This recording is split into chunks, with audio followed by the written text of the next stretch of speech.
नमस्कार दोस्तों, जय श्री कृष्णा, राधे राधे। दोस्तों आज मैं वास्तु का एक नया टिप्स लेके आया हूँ। दोस्तों वास्तुशास्त्र के अनुसार ऐसा भूखंड हमारे जीवन के लिए बहुत ही अच्छा नहीं होता, हमारे जीवन को सुखी नहीं बनाते, बल्कि हमारे जीवन में हर समय समस्या और परेशानी उत्पन्न करते रहते हैं। दोस्तों वास्तुशास्त्र के अकॉर्डिंग किसी भी हालत के अंदर ऐसे भूखंड पर हमें निर्माण कार्य नहीं करना चाहिए, क्योंकि ऐसा भूखंड हमारे लिए अच्छा नहीं माना गया है। दोस्तों वास्तुशास्त्र के अनुसार यदि ऐसा भूखंड है कि आपका यदि ये जो डायरेक्शन है, ये ईस्ट डायरेक्शन मैंने यहाँ दिया है, पूरब दिशा, ये ईस्ट नॉर्थ की जो बीच की डायरेक्शन है, ये नॉर्थ की डायरेक्शन है, यानी ईस्ट और नॉर्थ के बीच का जो डायरेक्शन है वो ईस्ट नॉर्थ का डायरेक्शन हो गया। दोस्तों इसी तरह यहाँ पर साउथ और ईस्ट के बीच के अंदर ये साउथ ईस्ट का कॉर्नर हो गया।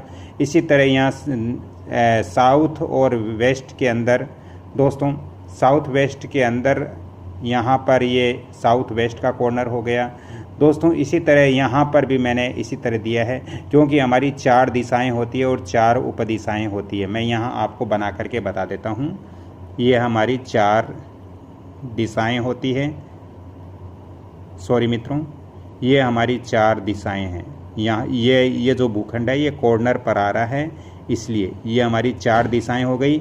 इसके अलावा ये हमारी 4 दिशाएं हो गई। कौन कौन सी हो गई?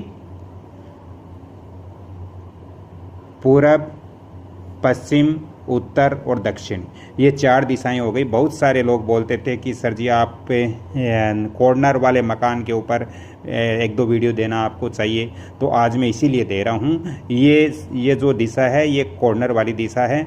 यहाँ पर ईस्ट डायरेक्शन यहाँ पर आता है कॉर्नर के अंदर।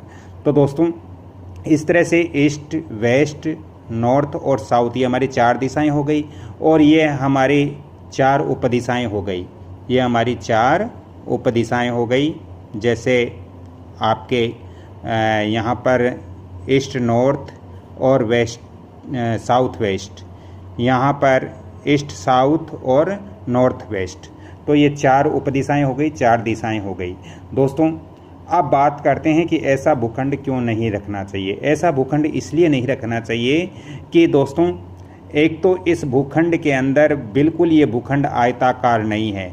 यहाँ पर ये दिशाएं कट रही है, यहाँ तक चले तो यहाँ तक ये दिशाएं बिल्कुल सही है, लेकिन यहाँ के बाद में ये दिशा यहाँ पर अधिक हो रही है, उच्च हो रही है, तो ये भी घातक है। यहाँ पर ये नॉर्थ, ये उत्तर वाली दिशा है वो ज़्यादा हो रही है, उच्च हो रही है, तो ये अच्छी बात नहीं है। वास्तुशास्त्र के अकॉर्डिंग केवल हमारे यदि ईस्ट नॉर्थ के अंदर यदि दिशाएं बढ़ रही है तो ये अच्छा होता है, लेकिन नॉर्थ की ओर दिशाएं बढ़ रही हैं तो ये अच्छी बात नहीं है। ये दिशा यहाँ पर बढ़ रही है, यानी नॉर्थ और वेस्ट के बीच के कॉर्नर के अंदर बढ़ रही है, तो ये चीज़ें अच्छी नहीं है। अगर इससे आगे चले तो दोस्तों यहाँ पर भी ये दिशाएं बढ़ रही हैं, तो ये भूखंड कुल मिलाकर के आपके आयताकार नहीं हैं। यहाँ पर दिशाएं भूखंड की बढ़ रही हैं। अगर ये भूखंड इस तरह से होता तो दोस्तों ये भूखंड अच्छा हो सकता था, लेकिन ये यहाँ पर दिशाएं बढ़ रही है, इसके कॉर्नर बढ़ रहे हैं, जिससे इस घर के अंदर अच्छी स्थिति नहीं मानी गई है वास्तुशास्त्र के अनुसार। बिल्कुल भी कोई भी दिशा न तो बढ़नी चाहिए और न ही कोई दिशा मकान की घटनी चाहिए। तो ऐसे मकान के अंदर हम कभी भी सुखी नहीं रह सकते, क्योंकि ये नॉर्थ ईस्ट जो है, सॉरी मित्रों, ये नॉर्थ का जो डायरेक्शन है ये धन का डायरेक्शन होता है, और ये धन का डायरेक्शन होने के कारण ये दिशाएं, अगर ये भवन इस तरह से होता, पूरा आयताकार होता, तो ये भवन बहुत अच्छा था, लेकिन यहाँ पर ये दिशाएं कट रही, बढ़ रही हैं, तो ये अच्छी बात नहीं है। दोस्तों इसी भूखंड के अंदर हम आगे बढ़ते हैं। जब मैंने इस भूखंड का निरीक्षण किया तो इस भूखंड में बहुत सारी चीज़ें ऐसे मैंने देखी जिसके कारण बहुत सारे लोग परेशान थे। तो दोस्तों इस भूखंड के अंदर यहाँ पर इनका ऑफिस का कार्य, और यहाँ पर इनकी जो फैक्ट्री है, जो भूखंड है, उसकी ऑफिस यहाँ पर बनी हुई थी, यहाँ पर ऑफिस बनी हुई थी। दोस्तों ये ऑफिस इस भूखंड का बाकी जो फर्श है, इस भूखंड का बाकी जो तल है, जो फर्श है, इस फर्श से ये ऑफिस नीची थी, निम्न थी, गड्ढे में थी, इसलिए इस फैक्ट्री या इस भूखंड के अंदर कोई भी व्यापारी सामान लेने नहीं आता है। इस भूखंड के अंदर बिजनेस भी अच्छा नहीं चलता है, क्योंकि इस भूखंड का ऑफिस है वो गड्ढे के अंदर है, और ऑफिस गड्ढे का अंदर होने का मतलब व्यापार आगे नहीं बढ़ना, तरक्की नहीं करना, इसका मुख्य कारण होता है। तो ऑफिस को कभी भी अपने फैक्ट्री का जो बाकी फर्श है उससे नीचा नहीं रखना चाहिए। फैक्ट्री का जो भी फर्श है उसके बराबर लेवल में आप ऑफिस का जो फर्श है उसको रखें या उससे थोड़ा सा उच्च रखें। दोस्तों, इसके अलावा इस भूखंड के अंदर यहाँ पर फर्स्ट फ्लोर के अंदर यहाँ पर किचन बना हुआ था। तो दोस्तों, मैंने पहले वाले वीडियो में बताया कि ब्रह्म स्थान के ऊपर किचन होने से उस घर में जो स्त्रियां हैं वो आपस में झगड़ा करेगी। तो यहाँ नीचे तो उनका फैक्ट्री है, उनका व्यापार है, और ऊपर उनका रहने की व्यवस्था है। तो ये पहली तो नीचे भूखंड में ये ऑफिस गड्ढे में होने के कारण व्यापार इनका बिल्कुल ठप हो गया, बंद हो गया। दूसरे, उनके फर्स्ट फ्लोर के अंदर यहाँ ब्रह्म स्थान में किचन होने से इस जो फैक्ट्री के अंदर जो महिलाएं हैं, जो सास बहू है, जो भी हैं, उनकी आपस में कभी नहीं बनती हैं, क्योंकि इसका मुख्य कारण है ब्रह्म स्थान पर किचन होना।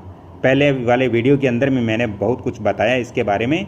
तो दोस्तों, ऐसी स्थिति आपके वहाँ नहीं होनी चाहिए। यदि आपके फैक्ट्री या आपके मकान है तो आप कोशिश करें कि उसको कम से कम आयताकार आकृति में ही उस भूखंड पर निर्माण कार्य प्रारंभ करें।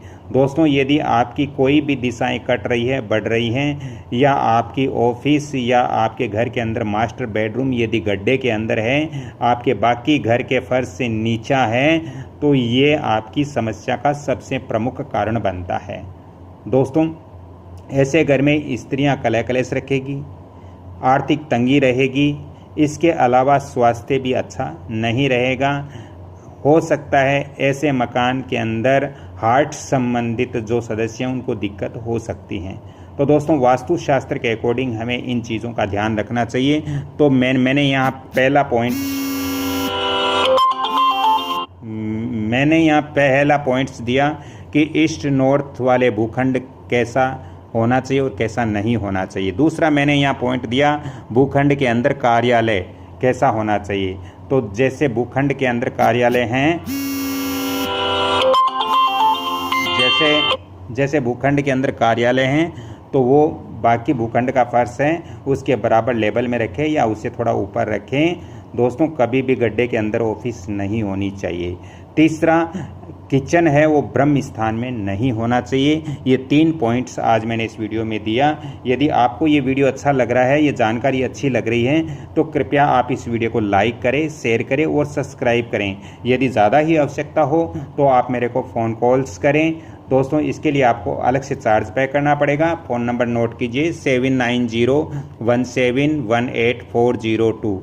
तो राधे राधे। अगली कड़ी में एक वास्तु और ज्योतिष का लेकर और आता हूं। तब तक के लिए आप सभी से मैं क्षमा चाहता हूं। सभी से निवेदन करता हूं कि इस वीडियो को आप लाइक शेयर सब्सक्राइब जरूर करें। धन्यवाद। जय श्री बालाजी की।